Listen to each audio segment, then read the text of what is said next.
Hi guys, I'm Eileen. Some of you know I can be a bit fussy when it comes to shopping, or you can say I'm just practicing a bit of mindfulness and self-control. Last year, I posted a video about my general shopping rules, so make sure to leave the link down below. So basically, I'm quite intentional when it comes to shopping. I certainly don't splurge on everything, and because of that, I don't feel guilty about buying the things that I do enjoy. And today, I want to share with you some of the new shopping rules or resolutions I'm trying to adopt this year. So without further ado, let's get started. The first one is to not buy too much logo. I find that the older I get, the more conscious I feel about displaying logo. Now I have what I think is a healthy amount of logo or monogram in my wardrobe, but I try not to overdo it when I put together an outfit. So for example, if I'm carrying a big monogram tote bag, I'll try not to put on my Chanel brooch or earrings. So basically, I'm working to limit the logo element that I showcase. Also, I've decided to avoid buying pieces with a big logo on. For example, a scarf that has a big Louis Vuitton writing on, or a t-shirt that says Balenciaga. For me, that feels like the right thing to do because then I know I'm not buying the product because of the logo. Now I know a lot of luxury products do come with good quality, but sometimes I feel like certain luxury brands are trying to justify their hefty price tags by just adding a logo on. For example, a t-shirt with a logo can cost 10 times the price compared to a plain one, and a canvas backpack can cost £1,000.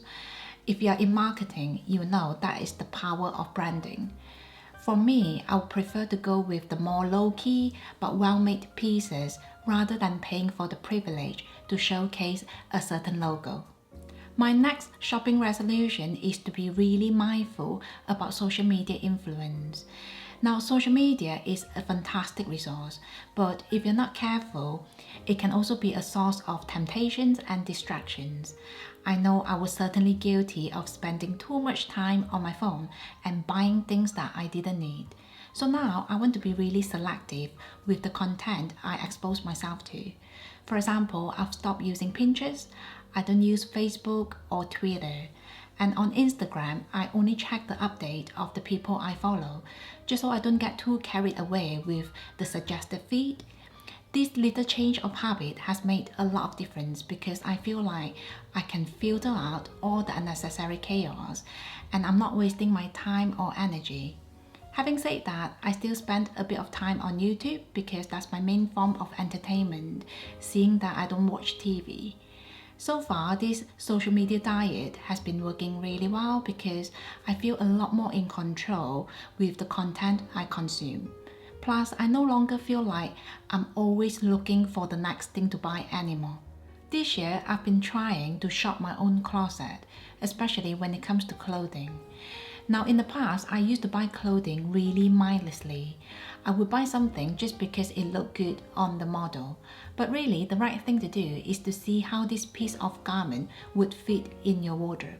For example, would it go with a lot of other things? And is it something you will be wearing for the next many years?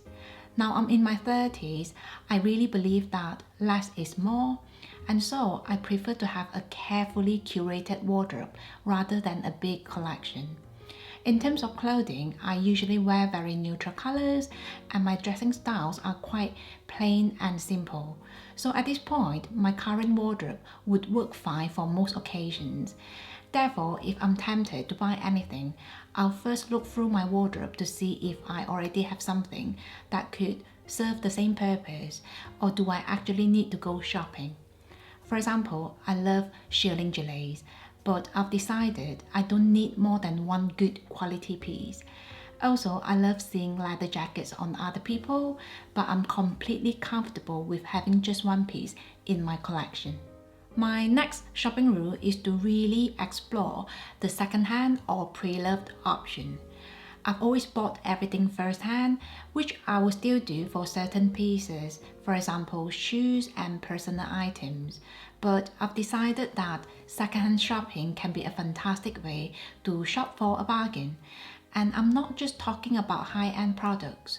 For example, I've been thinking to buy a backpack, so I've been checking on Vestiaire Collective to look for a pre-loved Longchamp.